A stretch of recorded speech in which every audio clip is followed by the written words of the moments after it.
तस्वीर आपके लिए देखना बहुत जरूरी है। तस्वीर आपके सामने रख रहे हैं, ये देखिए आपसे कुछ दिन पहले की तस्वीर है। जीशान से मिलने पहुंचे पप्पू यादव। ये जीशान सिद्दीकी हैं जिनके पिता बाबा सिद्दीकी की अचानक मौत हो गई, मर्डर कर दिया गया। कुछ लोग आए, फायरिंग करके फरार हो गए। अब हालांकि जांच चल रही है। लॉरेंस गैंग का जो एंगल इसमें सामने आया, कहा गया कि सलमान से कनेक्शन है, इस वजह से मौत के घाट उतारा गया। ये भी एक पैटर्न यहां पर चला और उसको लेकर यहां चर्चा करने पहुंचे थे, दुख जाहिर करने पहुंचे थे। और एक और तस्वीर आपके सामने रख रहे हैं, ये देखिए, ये तस्वीर है उस ट्वीट की जो पप्पू यादव ने किया था। और इसमें क्या कहा था कि सब मूक दर्शक बने रहे, 2 टके के अपराधी के पूरे नेटवर्क को खत्म कर दूंगा। जिस बात का मैं जिक्र कर रही हूं उसको लेकर ट्वीट किया था और ये कहा कि 2 घंटे का समय मिलता है तो पूरा नेटवर्क वो खत्म कर देंगे। लेकिन अब वही पप्पू यादव समझ नहीं पा रहे हैं कि उनको इस तरह का कॉल कैसे आ गया, उनको धमकियां मिल रही हैं। सुनिए जरा पहले पप्पू यादव क्या कह रहे हैं, उसके बाद आगे इस पर बात करते हैं। पप्पू यादव जी, आपने लॉरेंस बिश्नोई को नहीं, ये सब बात मैंने पहले मना कर दिया था, बात नहीं पूछेंगे। आप ज्यादा तेज मत बनिए। मैंने आपको पहले आते कह दिया था इस सब सवाल नहीं होगा। मतलब गिरिराज सिंह अब कोशिश, मैंने सीधा कह दिया था, आप तेज मत बनिएगा।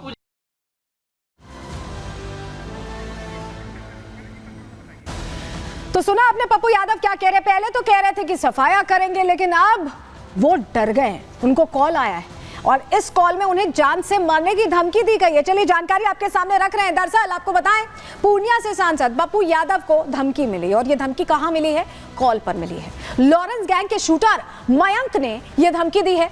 पप्पू यादव को यह कह दिया गया है कि जान से मार दिया जाएगा अगर इस मामले में घुसते हैं तो।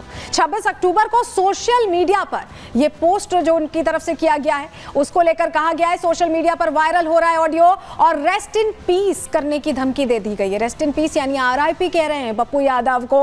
और पप्पू यादव को लेकर अब ये जो बात आई है उसको लेकर पप्पू यादव ने साक्ष्य भी दिए हैं। जी हाँ, एक ऑडियो कॉल पूरी रिकॉर्ड हुई है जिसमें पूरा कन्वर्सेशन है। आपको जरा सुनवाते हैं किस तरह से धमकी मिली है पप्पू यादव को और पप्पू यादव क्या कह रहे हैं उस बातचीत में। सुनिए पहले।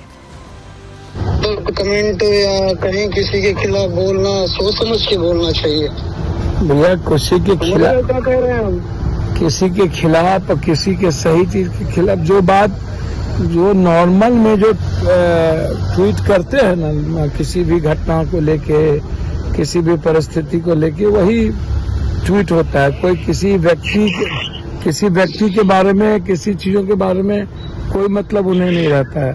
वो ट्वीट जब कोई घटना घटती है तो एज ए पॉलिटिकल ट्वीट होता है, तो पॉलिटिकल ट्वीट वो अपना करते हैं। उसमें कोई भाई साहब क्या दुश्मनी है? नहीं, कोई दुश्मनी। कर्म और कांड दोनों करते हैं भैया। कर्म करेंगे बाद में। भाई साहब की वो डायलॉग तो सुना होगा भैया, एक बात से करने में भी आसानी होगी। आपके रास्ते में ना कोई जा रहा है, ना जाता है, ना जाएगा। वो पॉलिटिकल चीजें हैं, पॉलिटिकल चीजें होती रही है, बात करते हैं। पॉलिटिकल नाले किसी के खिलाफ बोलना, किसी को शब्द बोलना पॉलिटिकल नहीं है। बाकी हम देख लेंगे। एक बार फोन करने का मकसद यही था, सुधर जाओ, नहीं आगे तो देख ही लेंगे हम। तो सुना आपने कैसे धमकी वाला कॉल आया और धमकी वाले कॉल में डराया भी जा रहा है, धमकाया भी जा रहा है, चेताया भी जा रहा है कि दोबारा इसमें नहीं आना है। इसको लेकर SP क्या कह रहे हैं, उनसे जो शिकायत उन तक पहुंची है, जांच कहां कैसे हो रही है, सुन लीजिए पहले। अभी मुझे भी मीडिया के थ्रू जानकारी मिली है कि इस तरह की बात है। इस पर हम लोग जांच करवा रहे हैं और वैसे उनको जो संकल्प के हिसाब से सुरक्षा मुहैया कराई गई है और वो Y+ सिक्योरिटी में ऑलरेडी हैं, उसमें उनको जो रिक्वायर्ड सुरक्षा है वो दिलाई जा रही है। साथ ही में जो आसपास के क्षेत्रों में सूचना संकलन भी की जा रही है कि इस तरह कोई मामला हो तो हम लोग दृढ़तापूर्वक इस पर कार्रवाई कर सके। बाकी इस पर जाँच चल रहा है। और चलिए जरा आपको एक चिट्ठी दिखा देते हैं। आप पप्पू यादव को जब ये धमकी मिल गई है तो उन्होंने एक चिट्ठी भेजी है गृह मंत्रालय को और ये मांग रखी है कि उनकी सुरक्षा बढ़ा दी जाए। ये देखिए, लॉरेंस बिश्नोई गैंग द्वारा दी गई धमकी को संज्ञान में लेते हुए मेरा सुरक्षा घेरा बढ़ाने हेतु आग्रह पत्र, एक लेटर, रिक्वेस्ट लेटर भेजा गया है पप्पू यादव की तरफ से, क्योंकि अभी उनके पास Y श्रेणी की सुरक्षा है और वो ये चाह रहे हैं कि उन्हें Z सुरक्षा मिल जाए। इसको लेकर बाकायदा उन्होंने कंसर्न जाहिर कर दिया है और गृह मंत्री को चिट्ठी भी लिख दी है। चिट्ठी हमने आपको दिखाई, इसमें सुरक्षा बढ़ाने की मांग रखी गई है और इसको लेकर अब वो चिंतित नजर आ रहे हैं। फिलहाल अब उनकी सुरक्षा बढ़ाई जाती है या नहीं, इस पर सबकी निगाहें टिकी रहेंगी, क्योंकि ये पूरा मामला अब अलग एंगल होता दिखाई दे रहा है और उनकी मांग ये है कि जैसे उन्हें पहले कभी मिली हुई थी जेड सुरक्षा, वही सुरक्षा उन्हें दी जाए। चलिए अब आगे बढ़ते हैं, अगला सेगमेंट का रुख करेंगे जहां बात अब झारखंड की करने वाले हैं, क्योंकि यहां पर सब कुछ बदल गया है। ये दावा बार बार सामने आ रहा है और उसका चुनावी असर भी दिख रहा है। बात अब इसी की।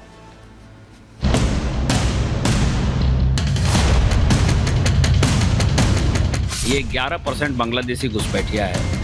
ये झारखंड की सरकार खुद इसको मान रही है। आप वापस कहाँ भेज रहे हैं? आप तो खुद पाल रहे हैं। घुसपैठियों का खिलाफ हमें आग लगाना है, झारखंड को सारण भूमि बनाना है।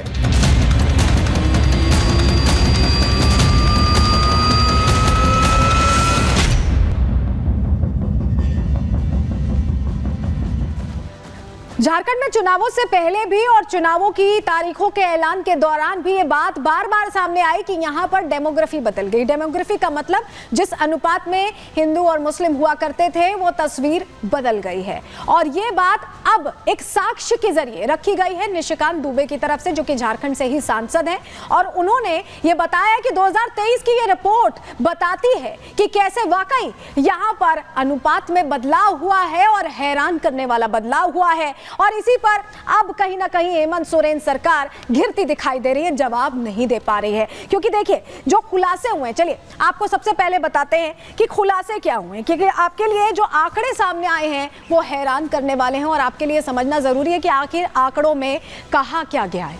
चलिए जानकारी सबसे पहले आपके सामने रख रहे हैं, क्योंकि जो कहा गया है वो ये बता रहा है कि झारखंड में वाकई जो चेंजेस हैं वो बड़े हैं। झारखंड में तेजी से डेमोग्राफी बदल रही है, ये कहा गया है 2023 की रिपोर्ट का जिक्र करते हुए। मुस्लिम और ईसाई जनसंख्या में अचानक से ही इजाफा होने लगा है। झारखंड में जो हिंदू आबादी थी वो घट रही है और उसको सपोर्ट करती हुई रिपोर्ट भी पेश की गई। ये संथाल परगना आदिवासी इलाका है, मैं आपको बताऊं, लेकिन यहाँ पर सबसे तेजी से हिंदू घट गए हैं।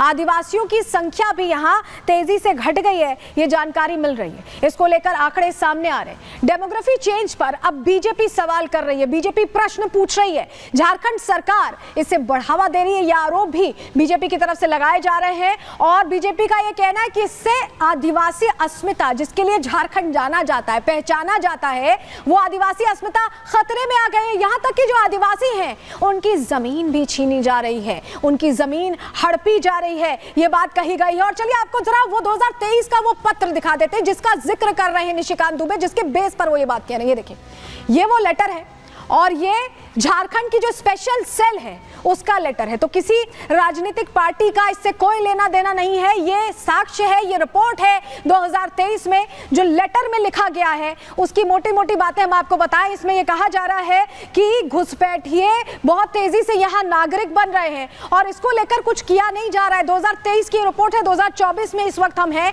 एक साल पहले की रिपोर्ट में ही चिंता जाहिर कर दी गई है। ऐसे में आपको बताएं कि निशिकांत दुबे तो ये बात कही रहे, इससे पहले हेमंता बिस्वा शर्मा भी यही कहते रहे हैं, झारखंड के बीजेपी प्रभारी, उन्होंने बहुत कंसर्न इसको लेकर जाहिर किया है। सुनिए जरा पहले।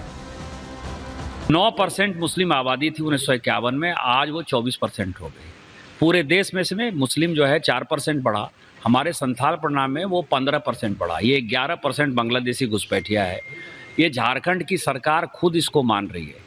इसके बाद भी वोट बैंक की पॉलिटिक्स में आदिवासियों की संख्या घट जाए, आदिवासी मर जाएं, आदिवासी तुरहित हो जाए, इसके लिए ना कांग्रेस को मतलब है, ना झारखंड मुक्ति मोर्चा को मतलब है। और संथाल परगना एक ऐसे भयावह स्थिति में है कि जो ग्रेटर बांग्लादेश बनने की स्थिति है वो संथाल परगना से उसकी शुरुआत हो रही है। और इस पर जब तक कि एनआरसी लागू नहीं हो जाएगा, आदिवासियों का ज़मीन हम उनको वापस नहीं लौटा देंगे और जब तक बांग्लादेशी घुसपैठियों को यहाँ खदेड़ कर नहीं भगा देंगे, भारतीय जनता पार्टी चैन से नहीं बैठेगी। जहाँ में ये लिखा गया है कि घुसपैठी आते हैं, मद्रासा में उनका ट्रेनिंग होता है, आधार कार्ड बना दिया जाते हैं, तमाम बातें अभी सामने आ रहा है। हमारा यही मानना है कि ये चुनाव का बाद बीजेपी सरकार बनेगा और हम लोग संथाल परगना में एनआरसी भी बनाऊंगा और घुसपैठी को बाहर भी करूंगा।